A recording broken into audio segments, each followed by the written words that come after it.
So with pre-releases coming up, there's going to be a lot to digest when we try to figure out how to draft, how to build the best deck so that we can compete to try to win some additional packs when Spiritforged gets released. Well, today we're going to be talking about the best legends to be using in your deck as you draft and which ones to maybe avoid so you get that extra card.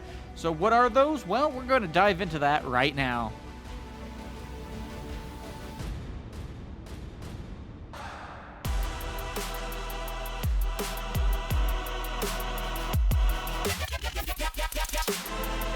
So yeah, there's a lot to unpack here, and this is going to be something that maybe is a little bit difficult to realize because yeah, when we are going into a pre-release, this is going to be a lot different than how the first set has gone. With the first set, of course, you did get your structured deck and 3 packs to be able to basically add a little bit of extra juice to your deck and then go in and see how you did. This time, of course, that's not going to necessarily work out because there's only 2 decks and that'd be a really boring pre-release event in this case. And so luckily Riot has come out with something brand new that's really awesome. Likewise, then you are also going to be getting 5 packs, and then you're going to be developing a 25 card deck that you will then go against another opponent. The excess cards will always be your side deck, and you will be able to create up to 3 colors. So that sounds like actually a lot of fun. And these events are going to be starting on February 6th and ending, of course, when the set actually comes out. So a lot of really exciting stuff there. Now, depending on how many pre-release kits each store ends up getting, you might see a lot of stores doing about 16 people events. If they got a lot of extra packs in this case, or a lot of extra boxes in this case, then they're probably going to be doing more like a 32. I know last time we did 2 events at my local game store where it was 32 at 3 p.m. and 32 people at 7 p.m. And that was crazy, but that was a lot of fun, gotta say. And so this is going to be fun to see how the rest of this continues to play out. But one of the biggest things, too, here is there's going to be some legends that are absolutely overpowered for this kind of sealed format, and otherwise not necessarily all that to write home about. And why I say that this is going to be an important video is because you are going to either use a legend, or if you don't, you are able to start with an extra card. So you're going to have 6 cards in your hand at the start of turn 1. That alone could be a big help. And again, legends are completely random, so you're not going to be able to sign up and say, I want Ezreal, I want Sivir, I want...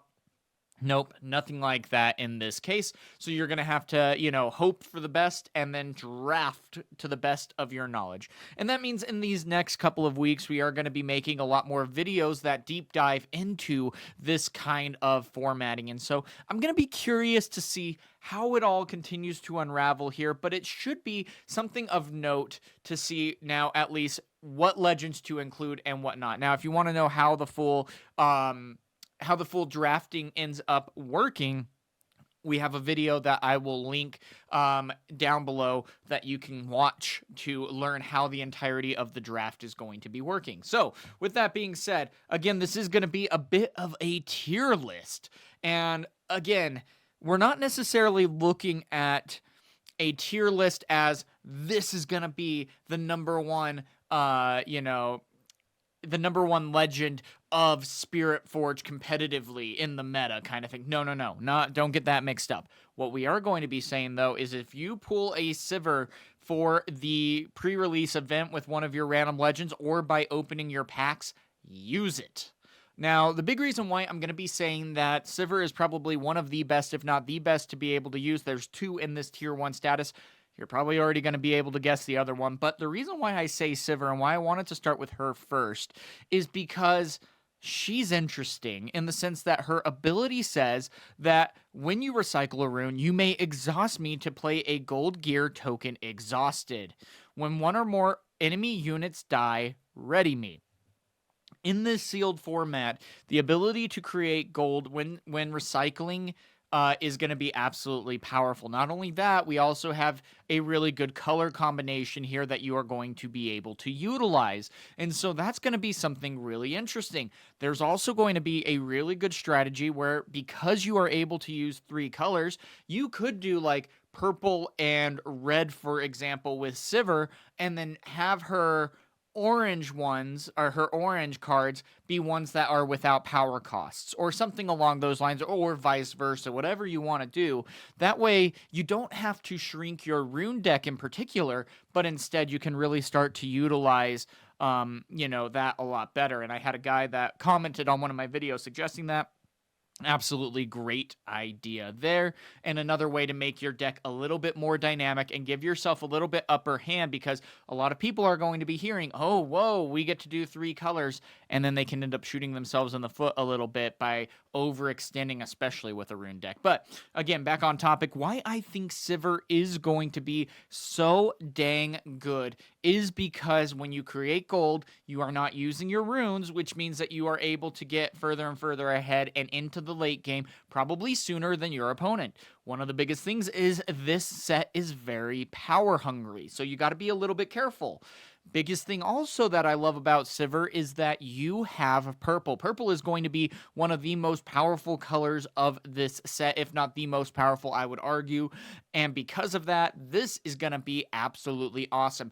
Orange is also really good in general, giving you things like Punch First, Trinity Force, and a bunch of other cards that can really make a difference in your sealed matchups. And biggest thing is, a lot of these really good cards are going to be in the common sphere. So that means you have a lot better chance of pulling what you need so that you can create a more powerful deck. Really fun here.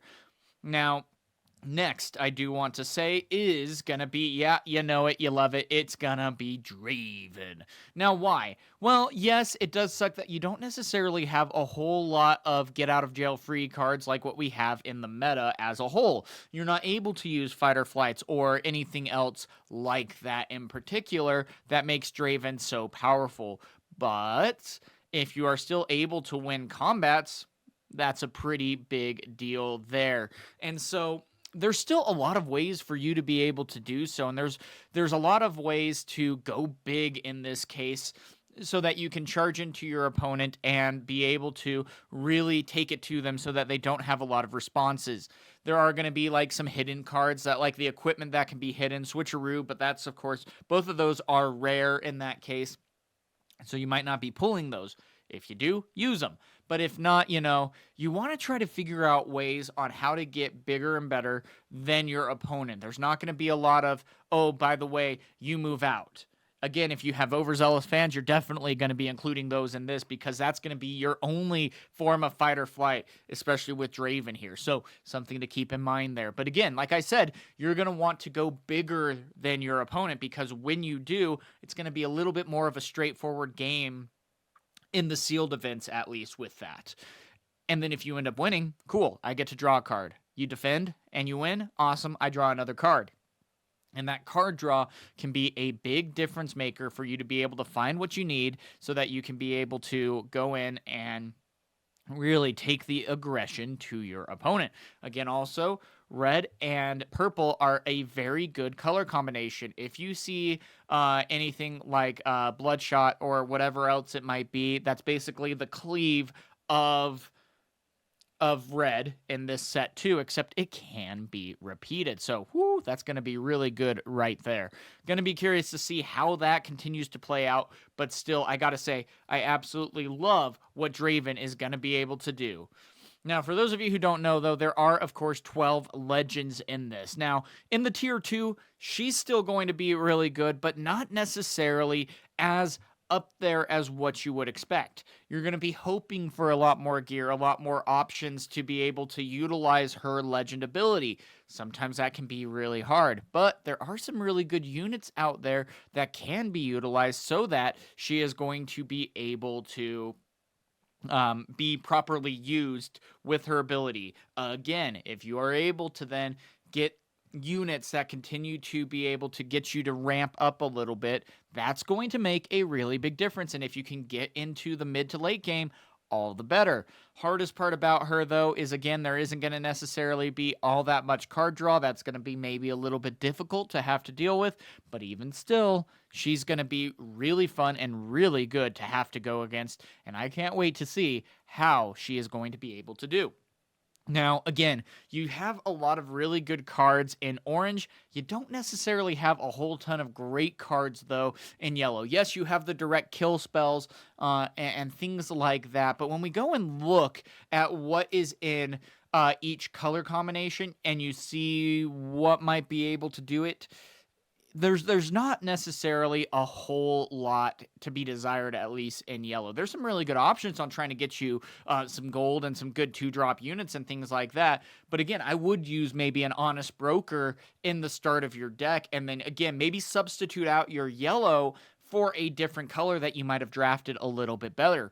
I mean, if you did orange, yellow, purple, that could be a very dangerous combination there that could give you a lot of utility. Orange and purple, of course, would be your rune deck in that case, whereas yellow would be where you don't have your power costs. And so it would be interesting to see how this ended up playing out, but should be absolutely a ton of fun. Now, next is going to be Ezreal. Now, the hard part about him and why he's in the tier 2, he could very well be in the tier 1. Again, has the ability to draw 1, and you use only if the enemy unit and or gear was targeted this turn with spells, twice with spells or unit abilities.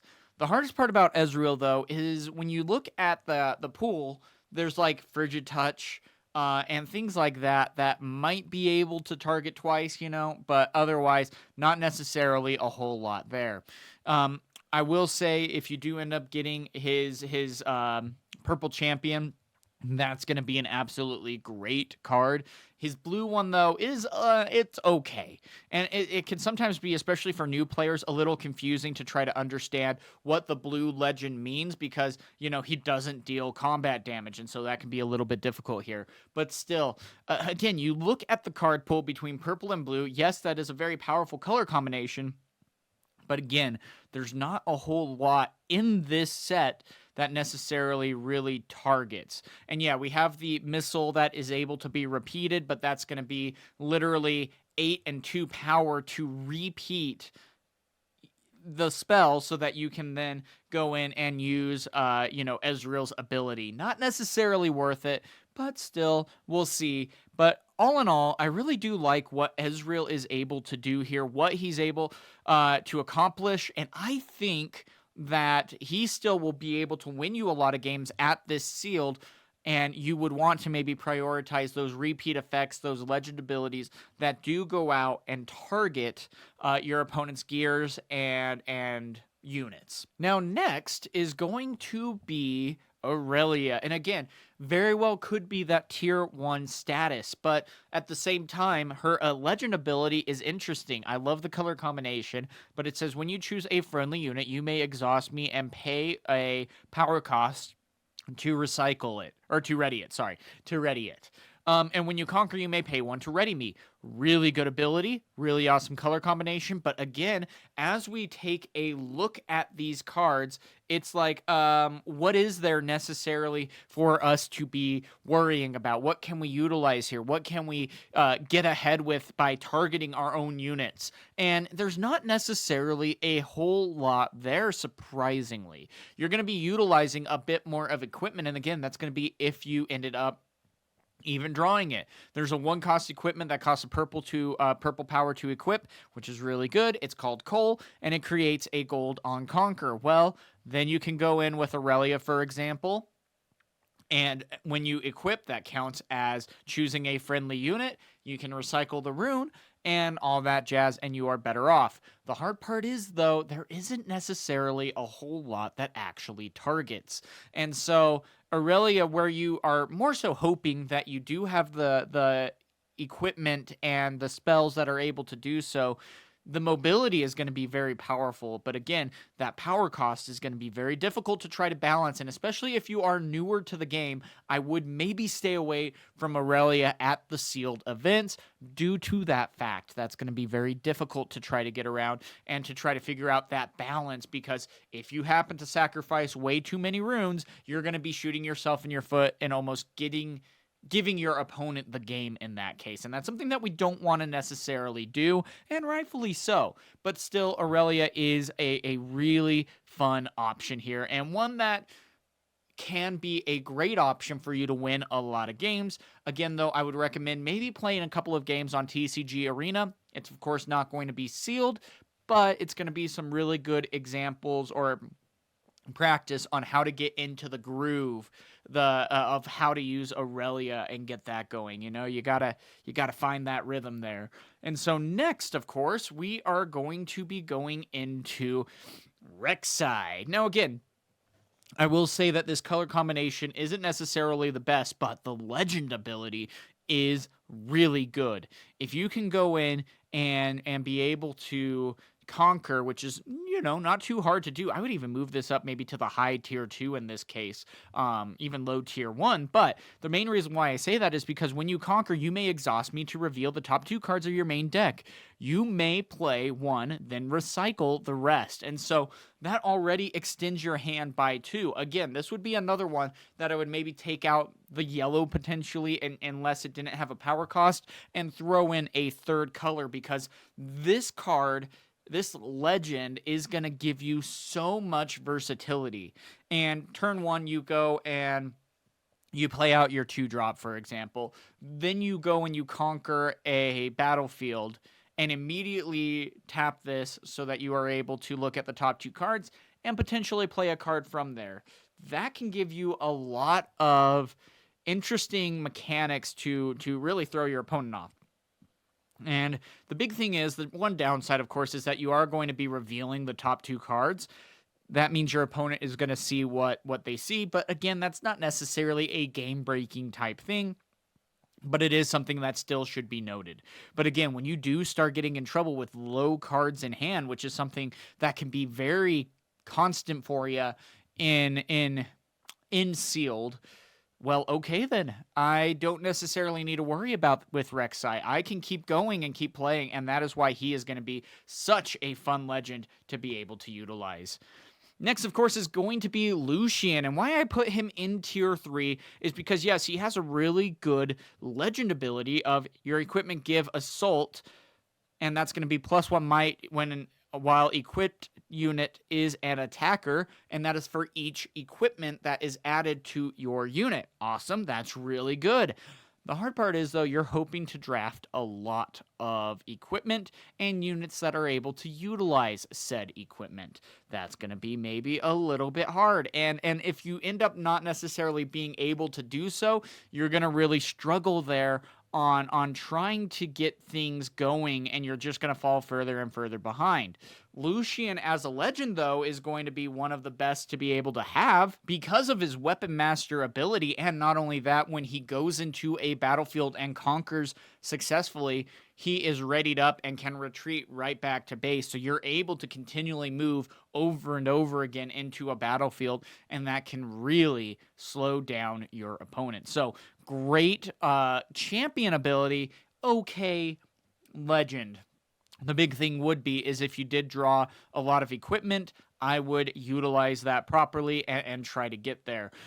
Could also even add green as your third color potentially, because Azir has some really cool mechanics, and especially is able to utilize with sand soldiers that you're able to create to be able to utilize with him pretty well. There's a sand soldier card that is repeatable, and for 4 you can create 2 sand soldiers. Awesome. That can be very helpful to try to get you to have stuff to equip to and to really take it to your opponent. Also, red is going to be good, so if you have something like Ferris Forerunner, that's going to be super solid, because then you are going to be able to have 2 bots that are created when the Forerunner ends up getting killed, and that is powerful, especially since you can attach additional equipment to it and call it good. And so again, you're going to be looking for these kinds of dynamics and what you can do, But that's going to be the hard part about Lucian is there is so much gear and equipment, but they come in so many different colors. And so it's like, well, even if I am able to get equipment, it might not be for the color that I necessarily have the rest of my units in. And that can be something to really make it difficult to build around with Lucian here. Next, of course, is going to be Ornn, and he's kind of in the same issue here with Lucian, where he's kind of the Teemo of equipment. And what I mean by that is that you add a power, and you use this only to play gear or use gear abilities. And again, that's going to be really awesome, but you're hoping that you draw a whole lot of gears. And in a sealed format, he's not necessarily all that great of an ability. Yes, again, taking care of a power cost is a really big advantage for you to be able to use. But at the same time, it's like this color combination isn't necessarily the best here. Now, Ornn is going to be really good, and if you do have Ornn with a couple of really good equipments that you're able to use, that's awesome. Ornn could also even maybe be a little bit higher if you did pull a lot of equipment, because he just adds the power cost, meaning that you are able to then use everything, all the equipment in your arsenal, because it doesn't matter. He covers the cost right there. He generates a random color. And so if you have a orange card out, awesome, or an orange equipment out, that's cool. I can then utilize that with him and not have to add orange runes to my deck. I can still play blue and green, and he covers the cost. And so in that regard, I would even maybe put him a little bit higher than Lucian in this case, because of what he's able to do. And again, this list isn't necessarily in order on the tier list. This is just all together. But I do really like what Ornn is able to do. I love what he's able to utilize. But again, you're hinging on, I'm able to get a lot of this, a lot of these colors together so that we can mesh and really take it to my opponent. If you do actually get a lot of gears and something like Sivir, which doubles the, or copies the text of the unit onto the equipment, and you have Ornn, that alone is already going to be something to really win you a lot of games. And so something to keep in mind there. But Ornn is probably one of the better sleeper ones, but again, it depends on what you pull in those 5 packs. Next is going to be Rumble, and kind of the same thing with Ornn in this case, is that Rumble is going to be great if you drew a bunch of mechs, if you drew the spell that creates mechs. The shield one, the shield, which adds +1 to all units that are defending that are mechs, is very powerful. Love that ability. But the hardest part with that is it's like, oh, great, but then what? You know, and that can be a very difficult thing to try to maintain, because it's like, well, how do we go about hoping for a lot of mechs? And if you're hoping for a lot of mechs, you're going to be in a lot of trouble. The shield is going to be a big difference maker, though, especially on trying to hold battlefields.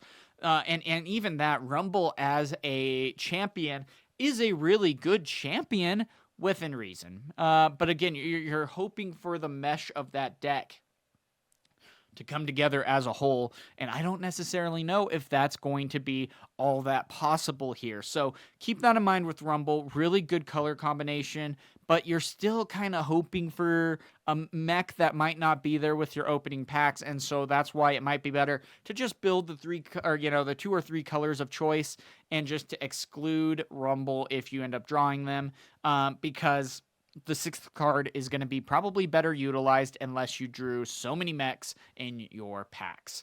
Next, of course, is going to be Azir. Now, this might be the one that I could be most wrong about. But again, the biggest thing that, and why I put him so low here going into tier 4, is because, yes, it's awesome that your Sand Soldiers have Weapon Master. Yes, it's awesome that you can pay 1 and tap this to play a 2 Sand Soldier unit token to your base. The only problem is it's only able to be used if you've played an equipment this turn. So that's going to be the hardest part. And again, yellow is sometimes a little bit difficult of a color combination, and you're relying on a lot of equipment that you need to be able to use that so that you can create Sand Soldiers. You're hoping to get the spell that we talked about earlier that is able to create Sand Soldiers, which is really good, don't get me wrong. But again, if you're really hoping for those cards, good luck. 5 packs is a decent amount of card selection, don't get me wrong, but at the same time, you're kind of falling a little bit behind with that, and that can really be to your detriment. Again, if you draw the cards, he's going to be really good, and I would highly recommend using him, but it depends on what you pull, and that's why I just can't in good conscience but put him higher up on the list. Even though he has some really big upside there, I really love what he's able to do, but I just, you're relying too much on cards that you can draw. So that's how that is.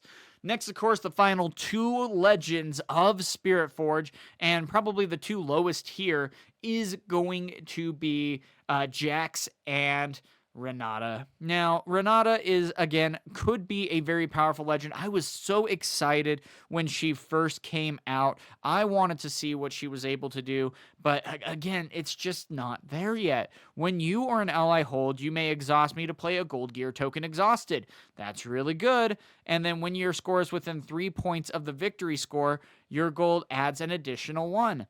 Solid. Again, could be better, but this color combination isn't necessarily all that great. So you're going to be maybe finding it a little difficult on how to be able to utilize this, and Sivir is a guarantee. Pretty much no matter what, you're going to be able to utilize this and create a gold, whereas you're also relying on the hold, and if you're ending in getting into the mid to late game and you're just not able to get those points very easily, especially with this color combination, then you're just kind of really slowing down and giving your opponent the game.